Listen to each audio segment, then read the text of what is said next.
So you promised yourself you will finally start Amazon FBA, but after hours of video research and watching YouTube videos, you're stuck drowning in information overload. Every guru says something different, every strategy conflicts with another, and the more you search, the more confused you get. But listen, that overwhelming feeling ends today, because this is the only Amazon FBA guide you will need to actually start Amazon FBA in 2026 the right way.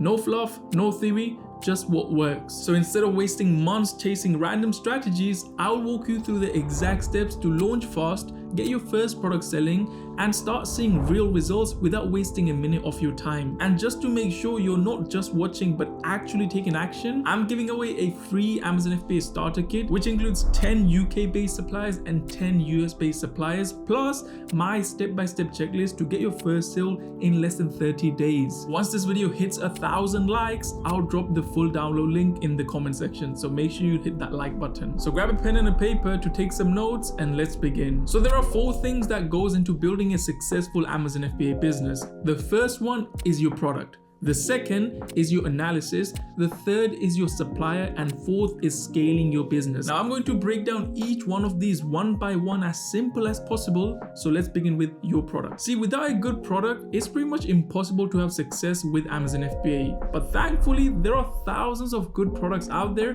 which you can sell, and every week new products are added, so the opportunity will always keep coming. When looking for a product, there are 3 types of products on Amazon. The first one is arbitrage product, which is basically a product you can buy from a local supermarket or retailer and resell on Amazon. Here's a live example of an arbitrage product. As you can see, I can buy these newborn nappies from Joybuy for £3.60 per unit, and I can resell it on Amazon as a pack of 3 for £26.50, and it's selling over 500 times a month, which is like 13,000 in sales. This product would give you a profit of around £6 per unit. So if you just sell 100 of these in a single month, you will have made over £600 in profit. The second type is a wholesale product, which is when you buy branded products from a wholesaler or the brand directly and you resell it on Amazon. This online wholesaler is selling this acne cream as a pack of 6 for £30.79, which brings the cost per unit to around £5.13.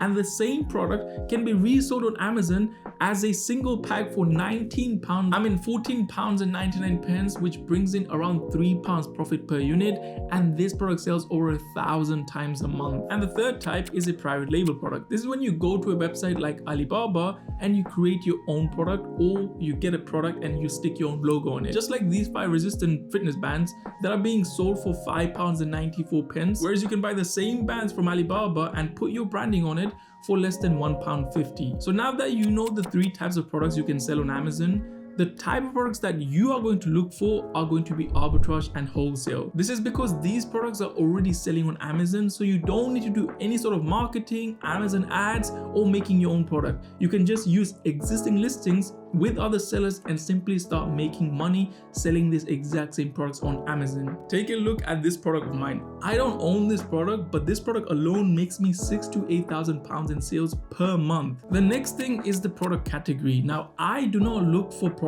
in a specific category, because what I found is that on Amazon, anything and everything sells. You don't want to sell products from only a specific niche and miss out on all the other product opportunities from other categories. The whole goal is to have more products, which will result into more money for you, unless you're doing private label or building your own brand on Amazon. And the last thing I look for in a product is good profit margin.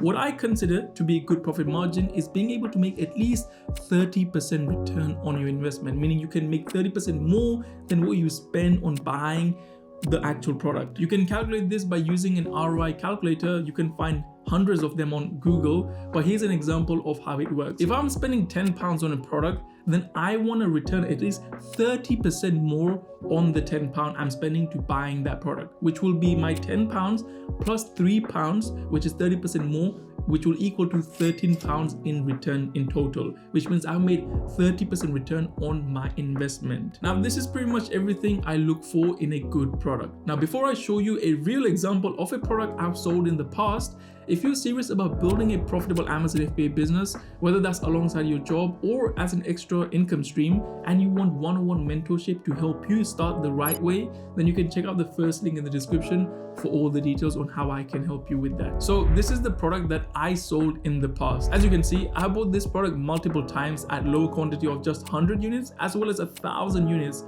And at 1,000 unit, I was able to get the cost per unit at just £3.01. I was selling this exact product in a pack of one, and as you can see, this product is being sold on Amazon for £13.80, giving me almost £5 profit per unit.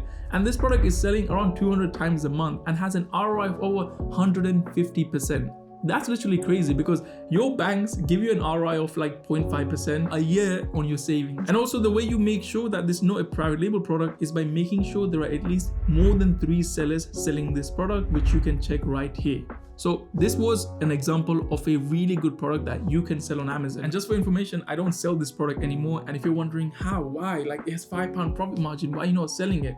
Well, that's because I have a lot more better products that I'm currently selling. And I don't recommend you jumping on this product just because after watching this video, maybe multiple other people will jump on it as well. And if you're wondering, Jazz, how do I find products like this? Well, the simplest way to find products like this is by simply going to Google, typing in wholesalers UK or US if you're in the US, and then open an account with each one of them and go through their entire product catalog to find products that you can resell on Amazon for a profit. It will take time for you to become good at finding these good products, so don't expect to just start finding insanely good products just right off the bat. Anyway, that was step 1, finding a good product, and to like this video. Remember, 1,000 likes and I will share that downloadable link. Step 2 is doing the analysis to make sure the product you have found is actually selling or not. Now, you can come across so many products which you may think are good but will end up not selling and making you a loss. As soon as I find a good product on Amazon, the first thing I look for is the bestsellers rank. You can find this number right under the product information on a product listing. The best products which will actually sell are the ones that have less than 100,000 BSR. The way you should think is that the lesser the BSR, the more the product sells. So the first thing to look for when analyzing a product is making sure it has a good BSR, bestsellers rank. The second thing you would want to look for is something lightweight. This is because the heavier the product, the heavier the FBA fees. So as the size and the weight of the product go higher, the profit margins go lower. Plus the shipping costs can get very high if the product weighs more than 2 pounds. And the last analysis is that you need to make sure that the product you sell is not a seasonal product, because you don't want to buy a product which has so many reviews and has good profit but does not end up selling throughout the year. You can figure out if a product is seasonal or not by just looking at a product. However, the best way to determine this is to go to Google Trends and type in the main keyword for the product. For example, if it's a product related to reindeers, then go on Google Trends and type in reindeers, and you might see there's a spike in December because of Christmas, reindeers. So that's the reason why it might only be selling much in December and not throughout the year. Now, obviously, there are tons of softwares that you can use to help you analyze your products, but I recommend you first do it manually so you understand what you're doing. The next step is finding a good supplier. See, once you have a good product and a good supplier for the product, you can continue making sales every day on Amazon. However, finding a good product is easy, but finding a good supplier is where the real work begins. You should always spend more time looking for a good supplier because there can be multiple suppliers for your product, but finding the cheapest one will make you the most profit. Now, obviously, making more profit is great, but another thing you should always consider is reliability, because reliable suppliers deliver the right goods or services at time and as described. In my experience, I found that large suppliers are generally reliable because they have systems in place so they can make sure that they deliver on time and they have backup if anything goes wrong. However, on the other hand, you can build closer relationships with smaller suppliers, especially if you are their main customer. And in these cases, your supplier may also respond better to different requests such as rush orders or holding on to stock just for you. And the best way to find your supplier is simply locate them online, because by simply Googling the product name that you're looking for, along with the word wholesaler or distributor and the place you are from, if you're in the UK, if you're US, you will find thousands of results that will come up, and then you have to individually contact them or call them and just speak to them. And in that process, after working with few, you will find the one that's best for you. A key tip I'll give you is try and speak to your suppliers via the phone rather than always emailing them, because not only it's faster, and you can also build a better connection over the phone rather than just emailing on a computer screen. Moving on to the final step, which is scaling. See, most FBA sellers get on Amazon, and once they make few thousands per month, they find it difficult to scale. And this is mainly because if you're a one-man army, it may take you hours to pack your product so it can be sent to Amazon. However, this is where you can be smart and start delegating. The number one thing you need to remember when trying to delegate is figure out what is taking most of your time and start off by delegating that. See, the time you get by delegating a task will enable you to look for more products and spend more time doing what helps you expand and grow your business. Another thing you can do to keep expanding is recycle the money within your business rather than taking profits out. Because unless you're starting with tens of thousands of pounds, you won't be actually generating enough profits to pull it out from your business and keep growing it. You might be starting with 3 to 5K or maybe 2 to 3K when starting off. So it's best to keep your profits and recycle it so you can grow the business more and quicker. Plus with Amazon, the more money you spend on buying products, the more money you will make. And the last thing when it comes to scaling is to look for a person/mentor who has already done what you want to do. Like, why would you not want to learn from someone who has already done what you want to do and will help you avoid all the failures from their experience? Now, this part is completely up to you whether you want to invest in a mentor or not. However, this was everything you need to know to start an Amazon FBA business in 2026. Now, obviously,